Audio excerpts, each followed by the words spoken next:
दोस्तों, आदाब, सलाम, नमस्कार। आज के एपिसोड में हम बात करेंगे बिहार के महत्वपूर्ण लोकसभा सीटों में से एक काराकाट के बारे में। काराकाट लोकसभा क्षेत्र का क्या इतिहास रहा है और इसके राजनीतिक समीकरण कैसे रहे हैं, इसी पर हम विस्तार से चर्चा करेंगे और यह जानने की कोशिश करेंगे कि इस बार के चुनाव में यहाँ महागठबंधन का डंका बजेगा या फिर बीजेपी यानी एनडीए बाजी मारेगी। दोस्तों, काराकाट लोकसभा क्षेत्र पर पहले के 3 चुनावों में एनडीए का कब्जा रहा है। धान का कटोरा कहे जाने वाला काराकाट लोकसभा क्षेत्र में चुनाव को लेकर राजनीतिक तापमान काफी गर्मा गया है।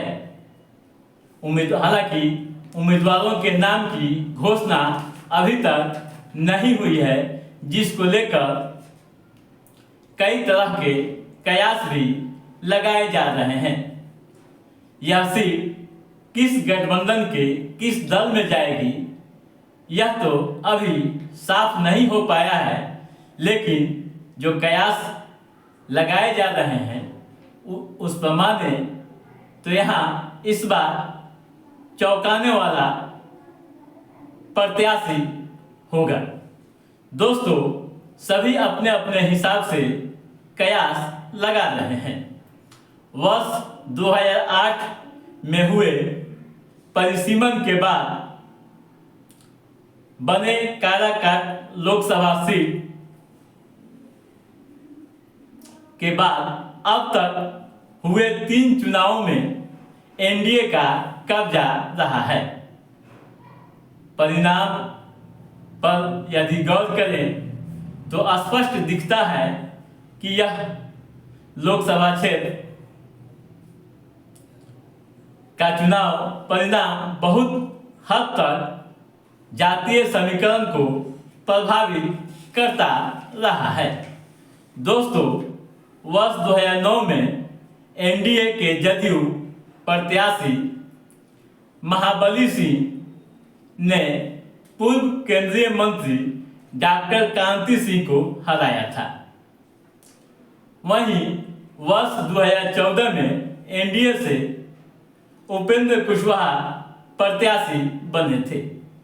उन्होंने राजद प्रत्याशी व पूर्व केंद्रीय मंत्री डॉक्टर कांति सिंह को शिकस्त दिया था। दोस्तों, जदयू से महाबली सिंह तीसरे स्थान पर थे।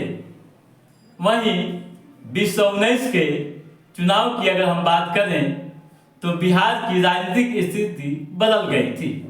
उपेंद्र कुशवाहा महागठबंधन में चले गए थे और उन्होंने महागठबंधन से रालोसपा प्रत्याशी बने थे। रालोसपा प्रत्याशी बने और चुनाव लड़े।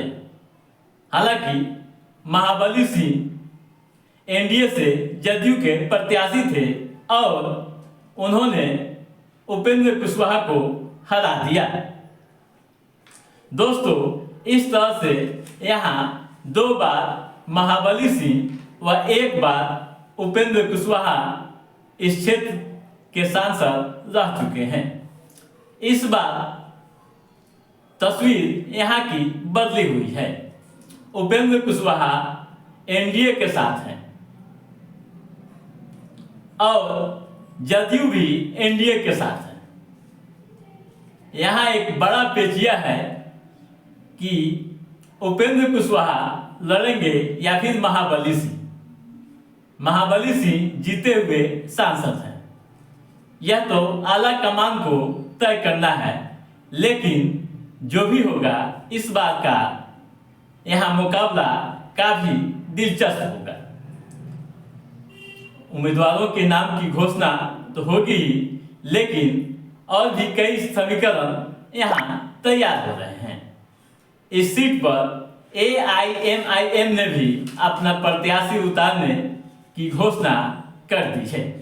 असदुद्दीन ओवैसी की पार्टी ने यहाँ की एक जिला पार्षद हैं प्रियंका चौधरी, उन्हें अपना प्रत्याशी बनाने का मन बना लिया है। अगर प्रियंका चौधरी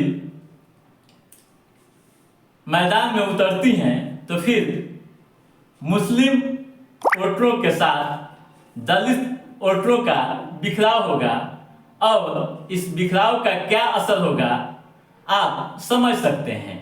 यूं कहें कि महागठबंधन को बड़ा झटका लग सकता है। वैसे तो अभी चुनाव होने में थोड़ा समय है, समय समय पर हालात बदलते रहते हैं और समीकरण भी इधर से उधर होते रहते हैं। दोस्तों, 2008 में यह लोकसभा विक्रमगढ़ में आता था। 2008 से पहले क्या अगर सांसदों की जिक्र करें तो यहाँ भी कई तरह के समीकरण देखते हैं। आइए पहले हम जान लें कि 1962 से लेकर 2008 तक विक्रमगढ़ लोकसभा से कौन कौन चुनाव जीते थे। दोस्तों, 1962 में राम सुभग सिंह कांग्रेस से सांसद बने थे। वहीं 1967 की बात करें तो शिव पूजन शास्त्री भी कांग्रेस से ही सांसद चुने गए थे। 1971 में शिव पूजन शास्त्री ही जीते थे।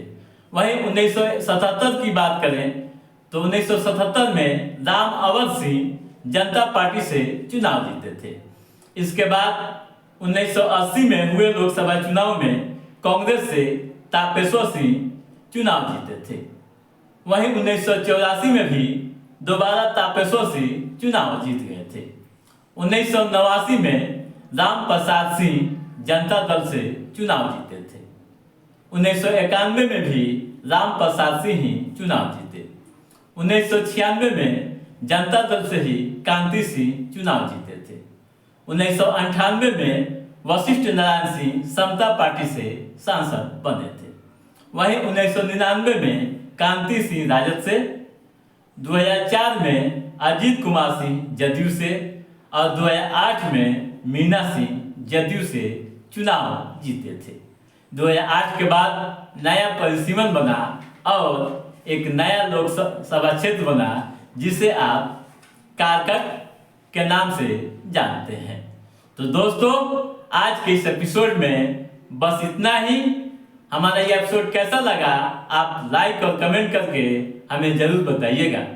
यदि आपने हमारे चैनल को सब्सक्राइब नहीं किया है तो सब्सक्राइब भी कीजिएगा, ताकि राजनीतिक गतिविधियों से संबंधित जो भी अपडेट है उसे हम समय समय पर आपके बीच पहुंचाते रहेंगे।